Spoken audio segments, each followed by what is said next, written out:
do this! Payday 2 yra žaidimas, kuris daugelį vers piktintis. Ne visiems prie širdies toks žaidimas, kuriame tavo pagrindinė užduotis yra apiplėšti banką ar parduotuvę ir pabėgti paguldžius krūvą policijos pareigūnų. Tačiau būkime atviri, nejau niekada žiūrint filmus apie banko apiplėšimus nekilo noras atsidurti plėšiko vietoje ir pažiūrėti, kaip sektųsi jums. Payday 2 yra būtent tas žaidimas, kuris suteikia tokią galimybę be rizikos pakliūti už grotą. Tačiau patikėkite, lengva nebus. Visų pirma, žaidimą Payday 2 griežtai privaloma žaisti su kitais žaidėjais. Ir sakydamas privaloma, turiu omenyje būtent tai. Jei surinksite komandą iš kompiuterio valdomų personažų, žaidimas tampa nebeįmanoma užduotimi. Jūsų kompiuteriniai kompanionai nelabai sugeba pagriebti pinigus, atidaryti seifą ar net elementariai bauginti įkaitus šūviais. Kitais žodžiais tariant, single player žaidime praktiškai neegzistuoja. Ir be kitų žaidėjų žaidimas yra bevertis. Tačiau sugebėjus surinkti komandą iš draugų, Payday 2 tampa visiškai kitų produktų. Kaip ir bet kokiame kitame co-op žaidime, bendradarbiavimas jaučiamas ypač stipriai.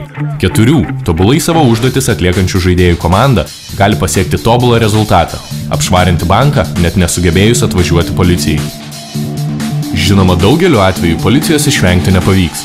Didžiąją žaidimo dalį jūs praleisite banko viduje atsimušinėdami nuo greito reagavimo būrių atakų ir planuodami savo pabėgimą. Tvarkos sergėtojai dėja nėra patys protingiausi žaidimo veikėjai.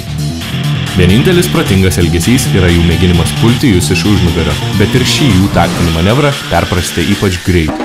Kuo ilgiau atsimušinėsite nuo policijos, tuo didesnės jų pajėgos bus siunčiamos išrūkyti jūs iš tvirtovės.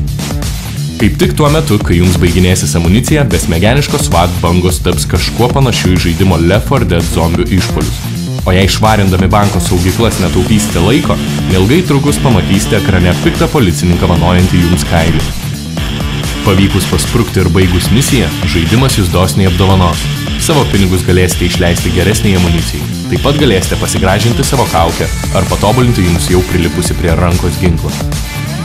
Patirties taškus leisite vis naujesniems įgūdžiams, tokiems kaip komandos draugo atgaivinimas per atstumą arba gebėjimas įtikinti sargybinį kautis jūsų pusėje.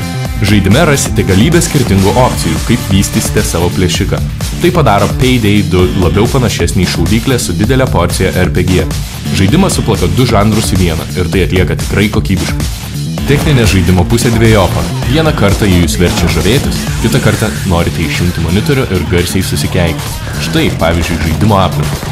Lauke šviesos, šešėliai, architektūra, automobiliai, augmenija, viskas atrodo be galo gražiai.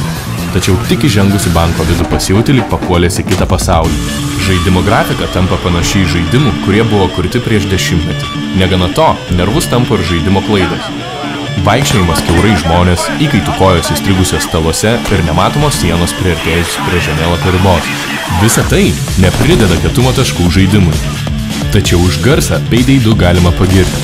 Šūviai iš skirtingų ginklų atkuriami autentiškai, įvairūs garso efektai ir šūksniai skamba ypač gerai ir tikroviškai. O dar tas jausmas, artėjant policijos sirenai, taip ir jauti užplūstant adrenaliną. Bet ir čia ne viskas tvarkoja. Įdomus kūrėjų sprendimas į žaidimo pasaulį įpinti muziką. Tikrai nuoširdžiai nesuprantu, kam jį reikalinga žaidime imituojančiame banko apiplėšimą, kur reikia, kad atmosfera tiesiog virpėtų. Bėgi link savo pabėgimo furgono ir fone užgroja lengvas roko gabaliukas, kuris tiesiog griauna visą atmosferą. Na, bet išjungti muzikos niekas nedraudžia, todėl problemos kaip ir dingsta. Payday 2, nors ir ne visiškai nupoliruotas, yra stiprus produktas tiems, kurie dievina co-op žaidimus. Kaip ir tikrame banko apiplėšime, viskas priklauso nuo jūsų ir komandos bendradarbiavimo. Jei komanda nebus susižaidus, apiplėšimas gali pasisukti ne tą linkmę ir greitai prarasti žaidimo kontrolę. Tačiau jei visi komandos žaidėjai atlieka savo funkcijas ir darbus sekundžių tikslumu, būsite apdovanoti nepaprasto jausmu atlikus tobulą apiplėšimą.